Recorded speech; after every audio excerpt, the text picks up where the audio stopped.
আসসালামু আলাইকুম প্রিয় শিক্ষার্থীরা, সবাই কেমন আছো? ভালো আছো নিশ্চয়ই। আজকে তোমাদেরকে আমি geographical thoughts and concept online ক্লাসে স্বাগতম জানাচ্ছি। আজকে আমাদের পড়ার বিষয় হচ্ছে প্যারাডাইম। তো প্যারাডাইম শব্দের অর্থ উদাহরণ বা দৃষ্টান্ত। ভূগোলে প্যারাডাইম শব্দটা বলতে আমরা বুঝি হচ্ছে উন্নততর মডেল বা সুপার মডেল বা মহা মডেল বুঝে থাকি। তো ভূগোলের অধিকাংশ গবেষণায় প্যারাডাইমের ওপরে ভিত্তি করে কিন্তু করা হয়। তো প্যারাডাইম শব্দটা ভূগোল অতীতকালে ছিল বর্ণনামূলক, তাই না? আমরা যখন গ্রিক যুগেরটা দেখেছি, গ্রিক যুগের পরে মুসলিম যুগ, রোমান যুগ, এইসব যুগগুলোতে যখন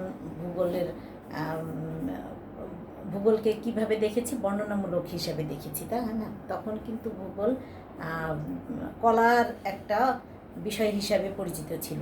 পরবর্তীতে কি হলো, আলেকজান্ডার ভন হামবোল্ট এটাকে কি করলেন, মানবিক থেকে এটা যে বিজ্ঞান বিষয় তাতে প্রতিষ্ঠিত করলেন ভূগোলকে। এবং তারপর থেকেই কিন্তু ভূগোলটা কি হলো, এই যে বর্ণনামূলক অবস্থা থেকে এই প্যারাডাইম অবস্থায় উন্নীত হলো।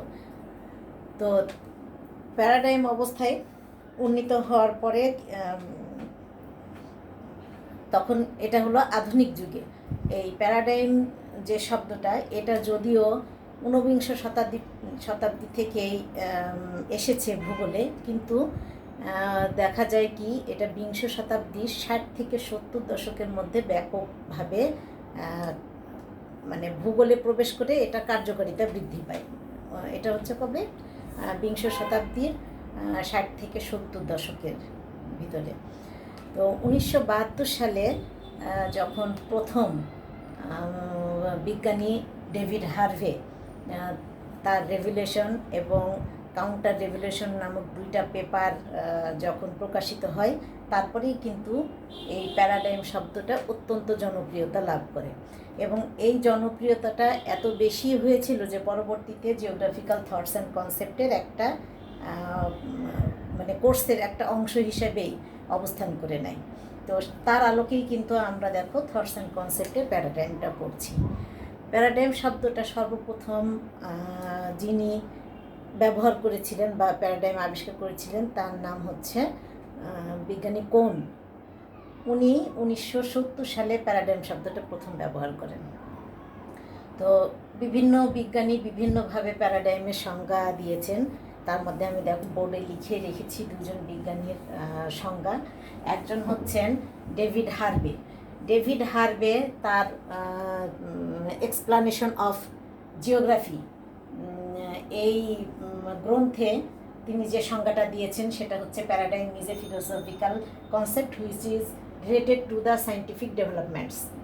তো এর অর্থটা হচ্ছে প্যারাডাইম হচ্ছে দার্শনিক ধারণা যা বৈজ্ঞানিক অগ্রগতির সাথে সম্পর্কযুক্ত, তাই না? পরবর্তীতে ওই এটাও হচ্ছে 1967 সালে পিটার হ্যাগেটও যেটা দিয়েছেন সেটাও 67 সালে। পরবর্তীতে কি পিটার হ্যাগেটের একটা গুরুত্বপূর্ণ বই, যেটা আমরা জিওগ্রাফি স্টুডেন্ট হিসাবে কিন্তু সবাই বইটার নামটা জানি, জিওগ্রাফি এ মডার্ন সিনথেসিস, তাই না? এই বইটাতে পিটার হ্যাগেট একটা সংজ্ঞা দিয়েছিলেন, সেটা হচ্ছে এমন যে প্যারাডাইমস আর a kind of supermodel. They provide intuitive or inductive rules about the kinds of phenomena that scientists think the scientists should investigate and the best method of achieving this. অর্থাৎ হচ্ছে কি প্যারাডাইমটা একটা সুপার মডেল। আর এটা কি সেই super মডেলটা? সেই super মডেলটা হচ্ছে বিভিন্ন প্রপঞ্চসমূহের বৈজ্ঞানিক অনুসন্ধান করা। আর এই অনুসন্ধানটা কেমন হবে?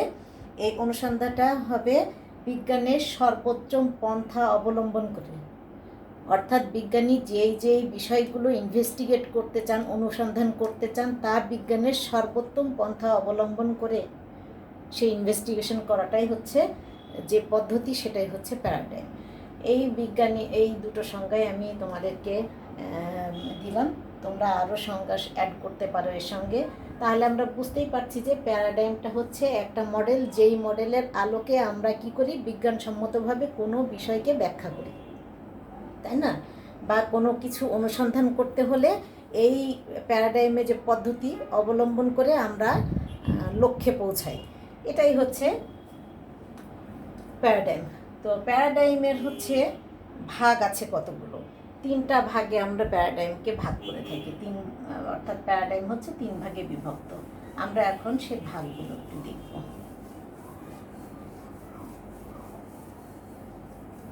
প্রথমেই যে ভাগটা আছে সেটাকে আমরা বলি কি মেটাফিজিক্যাল প্যারাডাইম, অথবা এটার নাম হচ্ছে মেটা প্যারাডাইম।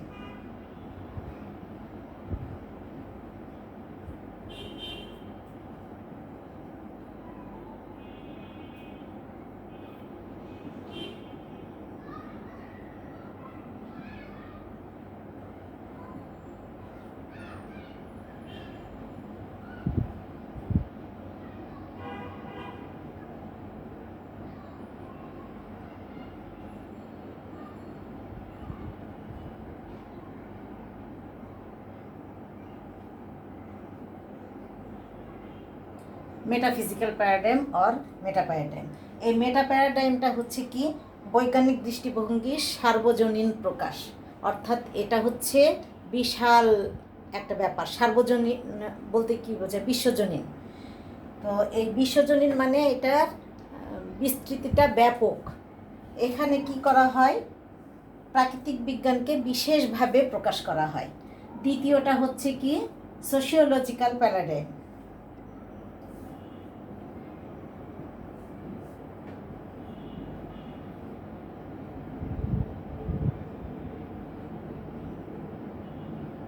দ্বিতীয়টা হচ্ছে সোশিওলজিক্যাল প্যারাডাইম।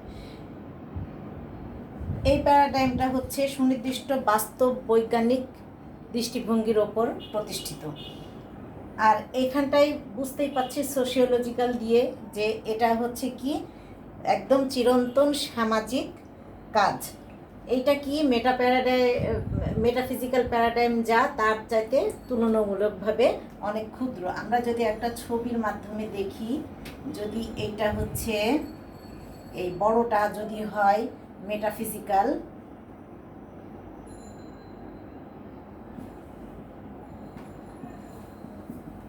তাহলে এর মাঝেরটা হবে কি এটা হবে কি সোশিওলজিক্যাল। অর্থাৎ মেটাফিজিক্যালের চাইতে ক্ষুদ্রতম হচ্ছে সোশিওলজিক্যাল। 3 নাম্বার যেটা আমরা বলবো সেটার নাম হচ্ছে কনস্ট্রাক্ট প্যারাডাইম।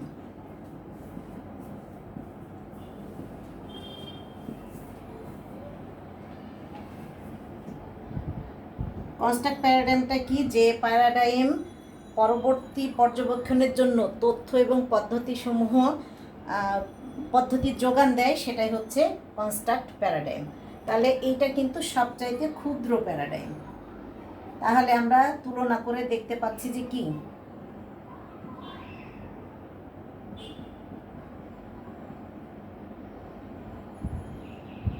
মেটাফিজিক্যাল প্যারাডাইমটা সবচাইতে বড়, তারপরে হচ্ছে সোশিওলজিক্যাল প্যারাডাইম, তারপরে সবচাইতে ছোটটা হচ্ছে কনস্ট্রাক্ট প্যারাডাইম। কনস্ট্রাক্ট প্যারাডাইমটা কি করছে? পরবর্তী পর্যায়ের জন্য যে তথ্য লাগবে, পদ্ধতি লাগবে, সেগুলো যোগান দিয়ে থাকে। তো এইটাই হচ্ছে আমাদের প্যারাডাইমের শ্রেণীবিভাগ। এখন আমরা আসবো প্যারাডাইমের গঠন নিয়ে। বিজ্ঞানী কোন বৈজ্ঞানিক বিশ্লেষণের ক্ষেত্রে দেখেছেন যে প্যারাডাইমকে 3টা পর্যায়ে বা 3টা ধাপে বিভক্ত করা যায়। এই 3টা ধাপের যে বিভক্ত বা বিবরণ সেটাই হচ্ছে তোমার প্যারাডাইমের গঠন। তো আমরা এই 3টা ধাপের আগে নাম লিখব, তারপরে প্রত্যেকটার ব্যাখ্যা দিব। প্রথমেই আমরা বলবো কি তাহলে কি প্যারাডাইমের ধাপ বা পর্যায়ে আমরা বলতে পারি। প্রথমটা হচ্ছে কি প্রাক প্যারাডাইম ধাপ।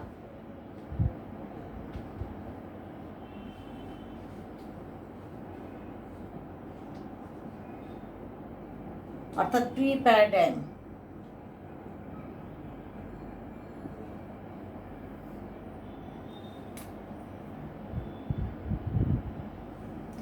এই প্যারাডাইমটা কি দার্শনিক বিবরণের মধ্যে সীমাবদ্ধ।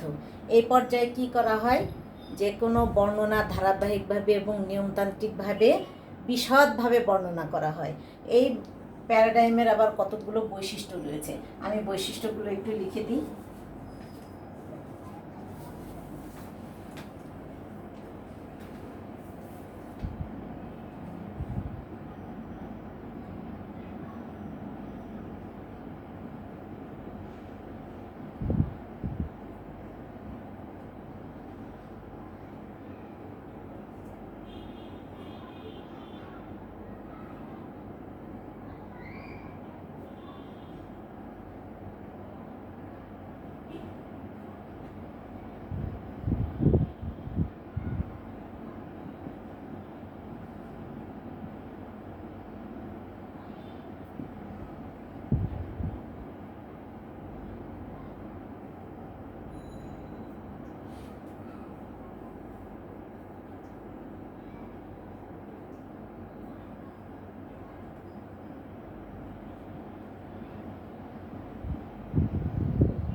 এই হচ্ছে প্রাক প্যারাডাইমের আমাদের বৈশিষ্ট্য কি কতগুলো ভিন্ন সত্ত্বের গোষ্ঠীর সৃষ্টি হবে, একটি বর্ণনার শেষে উপাত্তের বহি বিচারগুণ সংগৃহীত হবে, আর একটি নিম্ন স্তরের বিশেষত্ব বজায় থাকবে।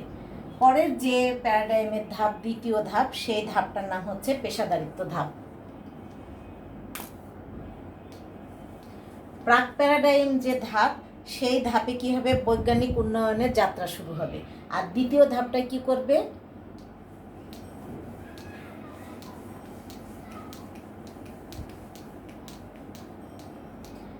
একটি চিন্তাধারার বিজ্ঞানীরা যখন অপর একটা চিন্তাধারার বিজ্ঞানীদের ওপরে প্রাধান্য বিস্তার করবে, তখনই কিন্তু এই পেশাগত বৈশিষ্ট্য প্রকাশ পাবে, অর্থাৎ পেশাদারিত্ব ধাপ তখন প্রতিষ্ঠিত হবে। তাহলে আমরা 2 নাম্বার ধাপকে কি বলছি, পেশাদারিত্ব ধাপ।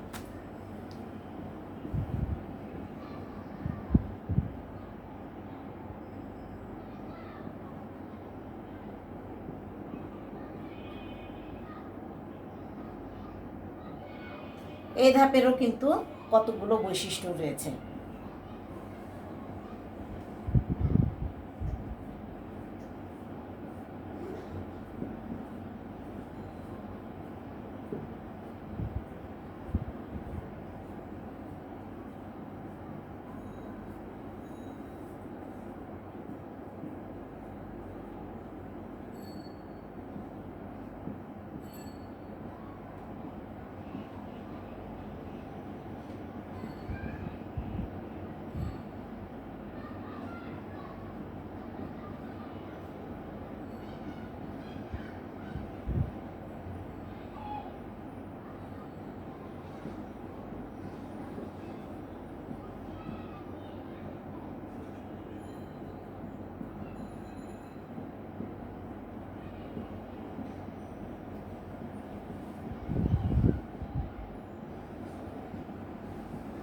এই 2টা বৈশিষ্ট্য, একটা প্রশ্নের উত্তরের মাধ্যমে বিভিন্ন চিন্তাধারা গোষ্ঠীর মধ্যে দ্বন্দ্বের সৃষ্টি করে, আর একটা নির্দিষ্ট পদ্ধতির উন্মেষ ঘটে।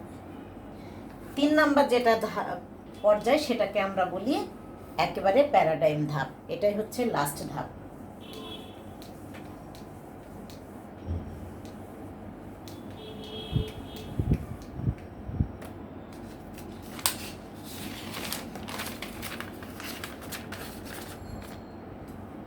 এটা হচ্ছে তৃতীয় ধাপ।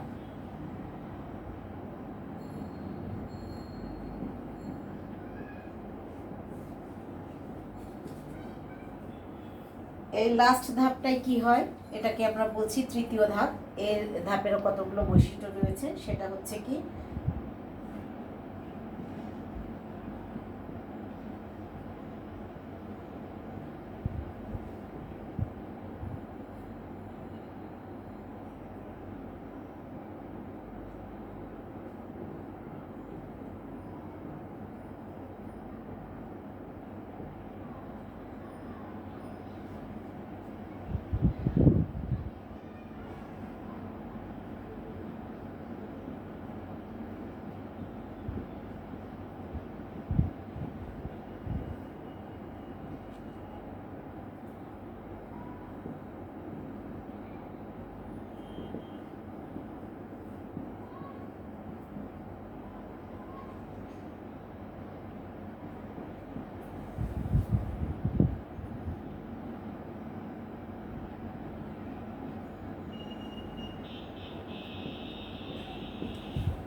এটা তৃতীয় ধাপ। এই ধাপে প্রাধান্য বিস্তারকারী চিন্তাধারার অনুসারী, যা সময়ের অল্প পরিসরে বিস্তৃত, এবং আর একটা কী বৈশিষ্ট্য, এটা অন্যান্য চিন্তাধারাকে স্থানচ্যুত করে।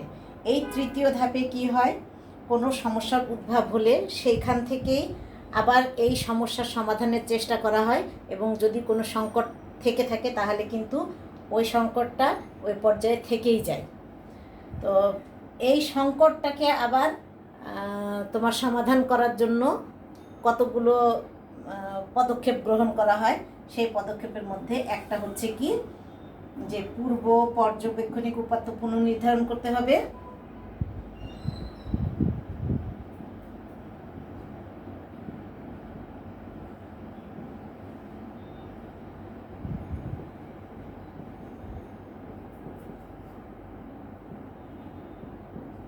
দুই নাম্বার কাজটা হচ্ছে কি, নতুন আঙ্গিকে চিন্তা করতে হবে।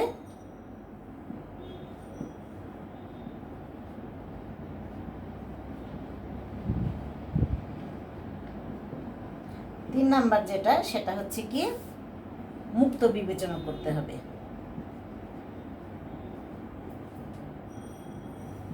এই তিনটা করলে যে সংকটটা সৃষ্টি হবে সেই সংকটটা কিন্তু দূর হয়ে যাবে। তাহলে আমরা বলছি তৃতীয় ধাপটা কি হবে, এইটা হচ্ছে প্রাধান্য বিস্তারকারী চিন্তাধারার অনুসারী, যা অল্প সময়ের পরিসরে বিস্তৃত হবে আর অন্যান্য চিন্তাধারাকে স্থানান্তরিত করবে। আর এই পর্যায়ে কী হবে, নতুন কোনো সমস্যার উদ্ভব হলে সেই সমস্যা সমাধান করার জন্য নতুন করে প্যারাডাইম করতে হবে, আর সেই যে সমস্যা তৈরি হলে সেটা থেকেই যাবে। আর এই সমস্যা বা সংকটটাকে যখন সমাধান করতে হবে, কতগুলো কাজ করতে হবে সেই ক্ষেত্রে, সেটা হচ্ছে পূর্ব পর্যবেক্ষণিক উপাত্ত পুনর্নির্ধারণ করতে হবে, নতুন আঙ্গিকে চিন্তা করতে হবে, মুক্ত বিবেচনা করে ওই সংকটটাকে দূর করা হবে। এটাই মোটামুটি আমাদের প্যারাডাইমের গঠন, যা তিনটা ভাগে আমরা বা তিনটা ধাপে ভাগ করলাম, তার বৈশিষ্ট্যগুলো লিখলাম। তো আজকে প্যারাডাইম নিয়ে এটুকুই ছিল আমাদের আলোচ্য বিষয়। আশা করি তোমরা একটু পড়লেই বাকিটা বুঝতে পারবে। সবাই ভালো থেকে, পরবর্তী ক্লাসে আবার দেখা হবে। আল্লাহ হাফেজ।